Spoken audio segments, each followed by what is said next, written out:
Hello' guys, আজি আহিছোঁ মই মা ঘৰলৈ আৰু আজি আছে আমাৰ হাঁহৰ মাংসৰ লগত শিল কোমোৰা। প্ৰথমে মই মছলাখিনি ৰেডি কৰি মিক্সিত মাৰি দিলোঁ আৰু এয়া মায়ে পিঁয়াজ কাটি আছে, মাংস মায়ে বনাব। এয়া গৰম তেলত পিঁয়াজ, তেজপাত আৰু জলকীয়া দি দিছে আৰু লগতে পিচি লোৱা মছলাখিনি দি দিছে। তাতে জিৰা, জালুক, জলকীয়া চব আছে, আদা নহৰু আৰু হালধি, নিমখ চবেইতো জানেই এইখিনি। আৰু এয়া আমাৰ খকুৱানী মাংস গোন্ধ পাই পাকঘৰলৈ আহি গৈছে।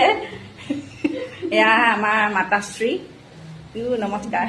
এয়া বাৰ ল'ৰা দুটা, মানে মোৰ ভাগিন দুটা, এইফালে ভিনদেউ আৰু মাহী। এয়া গৰম মছলা অকণ দি দিছে, লগতে অকণমান জলকীয়া গুড়িও দিছে। অলপ ভাজি ঢাকোন মাৰি মাৰি ভাজি ভালকৈ ভাজ খোৱাৰ পাছত এয়া গৰম পানী ঢালি দিলে আৰু লগতে ধনিয়া পাত। এয়া আমাৰ খোৱা আৰম্ভ কৰি দিলোঁ। আজিলৈ আহিছোঁ, বাই বাই, ভালে থাকক, গুড নাইট।